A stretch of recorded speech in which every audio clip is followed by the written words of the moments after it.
दोस्तों, कैसे हैं आप सब। मुझे उम्मीद है कि आप लोग सब अच्छे होंगे। दोस्तों, मेरे YouTube चैनल में आपका स्वागत है।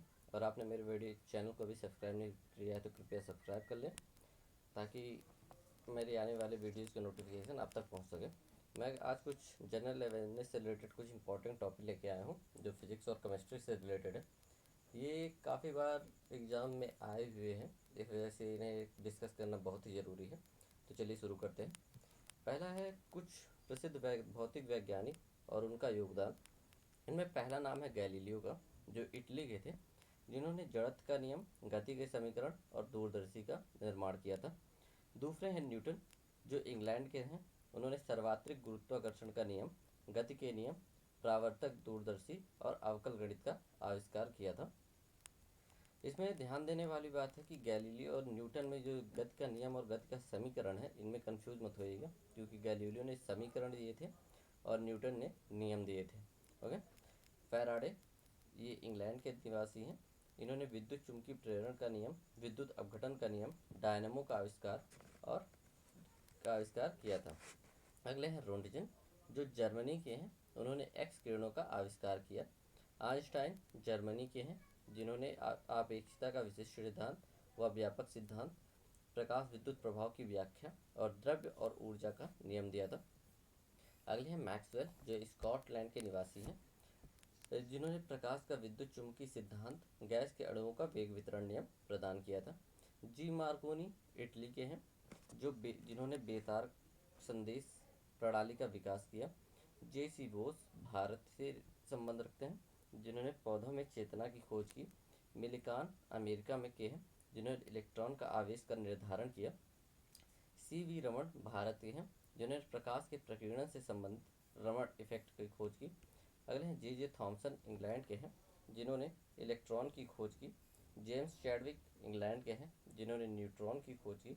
हेनरी बैक्सवेल फ्रांस के से हैं, जिन्होंने रेडियो एक्टिविटी की खोज की। ड्री ब्रागली, ये भी फ्रांस से हैं, जिन्होंने द्रव्य तरंगों की भविष्यवाणी की। अगले हैं हाइजेनबर्ग, जो जर्मनी के हैं। इन्होंने अनिश्चितता का सिद्धांत, क्वांटम यांत्रिकी का सिद्धांत प्रदान किया। नील्स बोर डेनमार्क के हैं, जिन्होंने हाइड्रोजन परमाणु की संरचना और विकिरण का क्वांटम सिद्धांत प्रस्तुत किया। अगले हैं एच जे भाभा, जो भारत के हैं, जिन्होंने अंतरिक्ष किरणों की बौछार का सिद्धांत प्रतिपादन किया। एम एन साहा, ये भारत के हैं, जिन्होंने तापीय आयनीकरण का सिद्धांत दिया। और एनरिको फर्मी इटली के हैं, जिन्होंने कृत्रिम रेडियो एक्टिविटी की पहचान और परमाणु बम के निर्माण किया। ये थे हमारे कुछ वैज्ञानिक और उनकी डिस्कवरीज, जो पूरे फिजिक्स भौतिकी के क्षेत्र में क्रांति लाने में योगदान दिए। दोस्तों, उम्मीद है वीडियो पसंद आ रहा होगा। चैनल को कृपया सब्सक्राइब करें और वीडियो को लगातार शेयर करते रहें। चलिए हम अगला टॉपिक देख लेते हैं। हमारा अगला टॉपिक कौन सा है? हमारा अगला टॉपिक है ऊर्जा रूपांतरण करने वाले कुछ उपकरण, जैसे विद्युत बल्ब। विद्युत बल्ब विद्युत ऊर्जा को प्रकाश ऊर्जा में परिवर्तित करता है। हीटर विद्युत ऊर्जा को ऊष्मा ऊर्जा में परिवर्तित करता है। लाउड स्पीकर विद्युत ऊर्जा को ध्वनि ऊर्जा में परिवर्तित करता है। विद्युत मोटर विद्युत ऊर्जा को यांत्रिक ऊर्जा में परिवर्तित करता है। डायनेमो यांत्रिक ऊर्जा को विद्युत ऊर्जा में परिवर्तित करता है। माइक्रोफोन ध्वनि ऊर्जा को विद्युत ऊर्जा में परिवर्तित करता है। सोलर सेल सौर ऊर्जा को विद्युत ऊर्जा में परिवर्तित करता है। सितार यांत्रिक ऊर्जा को ध्वनि ऊर्जा में परिवर्तित करता है। डायोड का प्रयोग एसी को डीसी में बदलने के लिए किया जाता है। ये क्वेश्चन काफ़ी बार आता है कि एसी को डीसी में बदलने के लिए किसका इस्तेमाल किया जाता है। हीट इंजन ऊष्मा ऊर्जा को यांत्रिक ऊर्जा में परिवर्तित करने के काम में आता है। और है हमारा मोटर और पंखा, ये विद्युत ऊर्जा को यांत्रिक ऊर्जा में परिवर्तित करता है। विद्युत सेल रासायनिक ऊर्जा को विद्युत ऊर्जा में परिवर्तित करता है। विद्युत घंटी विद्युत ऊर्जा को ध्वनि ऊर्जा में परिवर्तित करता है। टेलीफोन विद्युत ऊर्जा को ध्वनि ऊर्जा में परिवर्तित करता है। सोलर कुकर प्रकाश ऊर्जा को ताप ऊर्जा में परिवर्तित करता है। विद्युत अपघटन विद्युत ऊर्जा को रासायनिक ऊर्जा में परिवर्तित करता है। सितार यांत्रिक ऊर्जा को ध्वनि ऊर्जा में परिवर्तित करता है। यहाँ पे कुछ एरर है, यहाँ पे विद्युत ऊर्जा लिखा है, असल में ध्वनि ऊर्जा होना चाहिए। जबकि कोयले का जलना ये रासायनिक ऊर्जा को हीट ऊर्जा में या फिर तापीय ऊर्जा में परिवर्तित करता है। और बिजली का उत्पादन करता है। इस वजह से यहाँ पे विद्युतीय ऊर्जा दिया गया है। ओके दोस्तों, चैनल को लगातार सब्सक्राइब करते रहें और शेयर करते रहें और लाइक तो ज़रूर करते ही रहें। चलिए हम अगला टॉपिक देख लेते हैं। हमारा अगला टॉपिक है पदार्थ और उसकी प्रकृति। पहला है सबसे हल्का तत्व कौन सा है। तो पृथ्वी में सबसे हल्का तत्व हाइड्रोजन गैस है। सबसे हल्का धातु तत्व लिथियम है। सबसे भारी तत्व ऑस्मियम है। द्रव्य धातु तत्व पारा। द्रव्य अधातु तत्व ब्रोमीन। हैलोजन तत्व क्लोरीन, फ्लोरीन, ब्रोमीन, आयोडीन और एस्टाटीन है। विद्युत का सबसे अच्छा सुचालक तत्व चांदी है। सबसे अधिक आघात वर्धनीय तत्व सोना है। सबसे अधिक क्रियाशील अधातु तत्व फ्लोरीन। सबसे अधिक क्रियाशील धातु तत्व सीजियम। सबसे प्रबल ऑक्सीकारक पदार्थ फ्लोरीन। मानव शरीर में सबसे अधिक मात्रा में पाया जाने वाला तत्व ऑक्सीजन। सबसे कठोर धातु तत्व प्लैटिनम और सबसे कठोर पदार्थ हीरा है। सबसे भारी गैसीय तत्व रेडान। वह अक्रिय गैस जो वायुमंडल में उपस्थित नहीं है उसका नाम रेडॉन है। अक्रिय गैस तत्व helium, neon, argon, krypton, xenon और रेडान है। अक्रिय गैसों को और किस नाम से जाना जाता है। तो अक्रिय गैसों को उत्कृष्ट गैसें, नोबल गैसें और दुर्लभ गैसों के नाम से जाना जाता है। भविष्य की धातु के रूप में टाइटेनियम को जाना जाता है और भविष्य का ईंधन हाइड्रोजन को कहा जाता है। स्ट्रैटेजिक धातु यूरेनियम है और मिट्टी के तेल में रखे जाने वाला तत्व सोडियम है। दोस्तों, उम्मीद है वीडियो पसंद आ रहा होगा और आप इन्हें लगातार नोट करते रहें और वीडियो को लगातार शेयर करते रहें। चलिए हम अपना अगला टॉपिक देख लेते हैं। हमारा अगला टॉपिक है कुछ मिश्र धातु और उनके मात्र तत्व। बात करते हैं पहला कांसा की, जो ब्रॉन्ज है, जिसे ब्रॉन्ज कहा जाता है। ये काफ़ी बार क्वेश्चन पेपर में आता है। तो इसमें तांबा 75 से 90% और टिन 25 से 10% पाया जाता है। ब्रास, जिसमें तांबा 60 से 80% और जस्ता 20 से 40% पाया जाता है। जर्मन सिल्वर, तांबा 60%, जस्ता 25% और निकल 30 से 21.1%। स्टर्लिंग सिल्वर में तांबा और चांदी पाया जाता है। गन मेटल, तांबा 87%, जस्ता 3% और टिन 10% का मिश्र धातु है। बेल सिल्वर, तांबा 85%, जस्ता 10% और टिन 5% का मिश्र धातु है। रोल गोल्ड में तांबा 90% और एल्यूमिनियम 10%, ये तांबा और एल्यूमिनियम का मिश्र धातु है। डच मेटल, तांबा 80% और जस्ता 20% का मिश्र धातु है। Wood metal, bismuth, lead, tin और कैडमियम का मिश्र धातु है।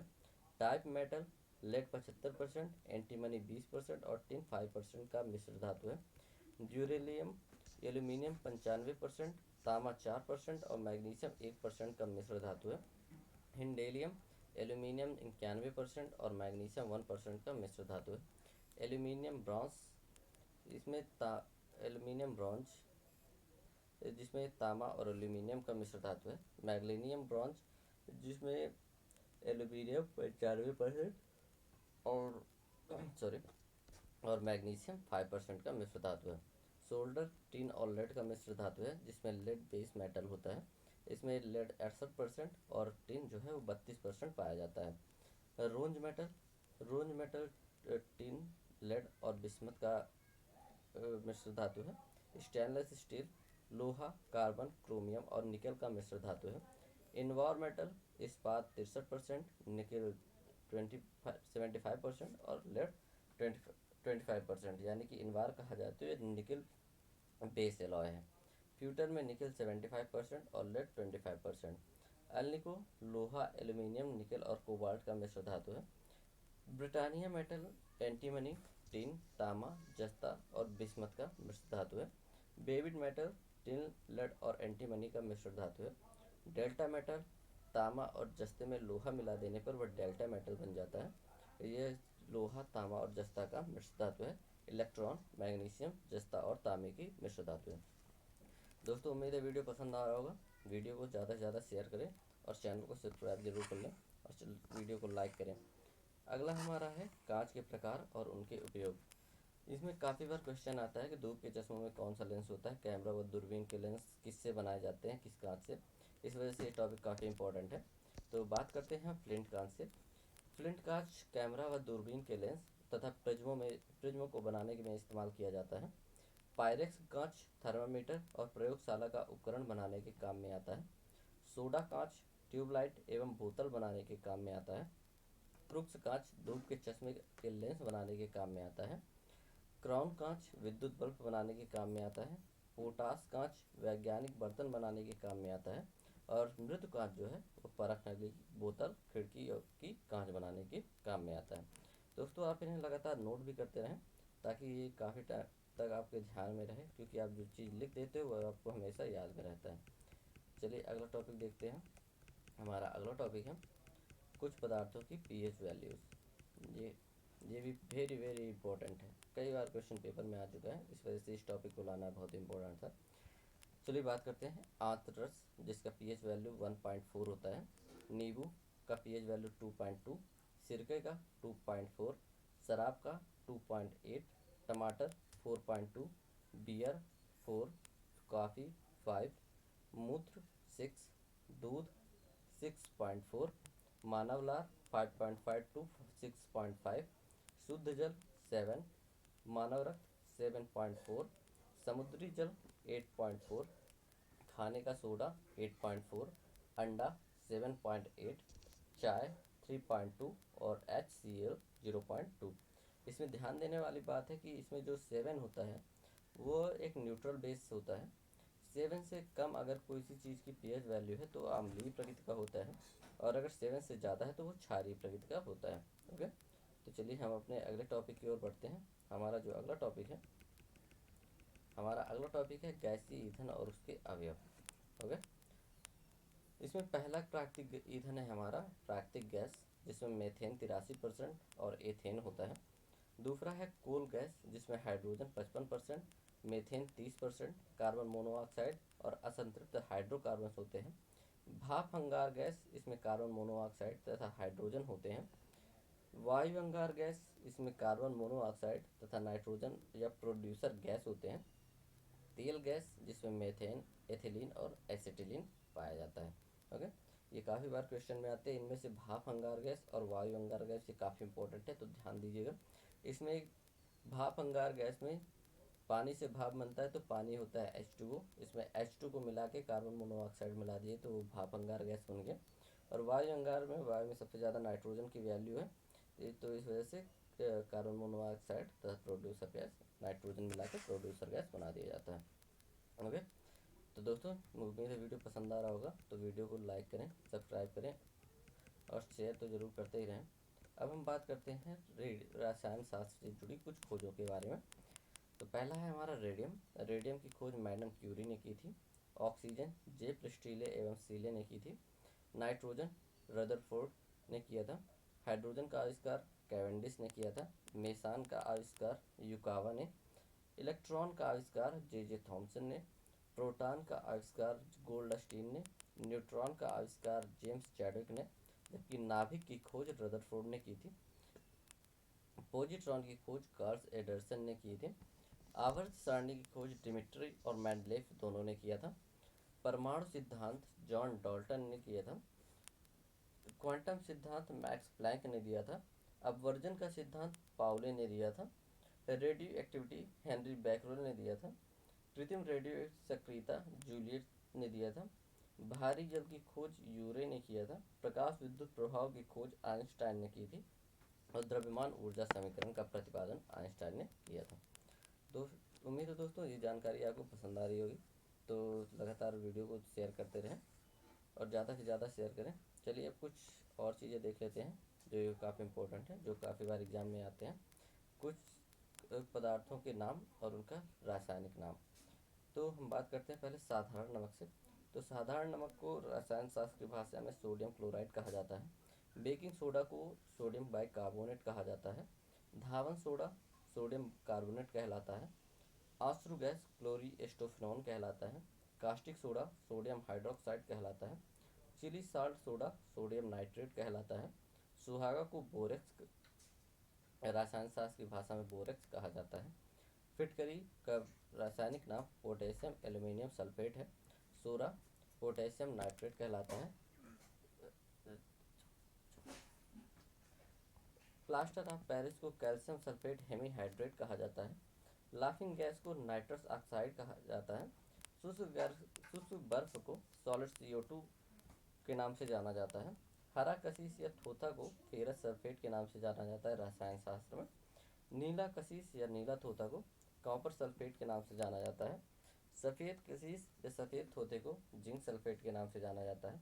प्रोड्यूसर गैस कार्बन मोनोऑक्साइड और N2 का मिक्सचर होता है। बुझा चूना कैल्शियम हाइड्रोक्साइड कहलाता है और बिना बुझा हुआ चूना कैल्शियम ऑक्साइड कहलाता है। उम्मीद है दोस्तों ये जानकारी आपको पसंद आ रही होगी। तो चलिए देखते हैं हम अपनी अगली जानकारी, कुछ यौगिकों की सूत्र। इनमें पहला है सल्फ्यूरिक अम्ल। सल्फ्यूरिक अम्ल H2SO4 के से दर्शाया जाता है केमिस्ट्री में। हाइड्रोक्लोरिक अम्ल को HCl से, नाइट्रिक अम्ल को HNO3 से, एसिटिक अम्ल को HNO3 से, एसिटिक अम्ल को CH3COOH से, सोडियम हाइड्रोक्साइड को NaOH से, सोडियम बाइकार्बोनेट को NaHCO3 से, कॉपर सल्फेट को CuSO4 से, सिल्वर नाइट्रेट को AgNO3 से, कार्बन मोनोऑक्साइड को CO से, कार्बन डाइऑक्साइड को CO2 से, सुक्रोज को C12H22O11 से, मेथेन को CH4 से, एथिलीन को C2H4 से,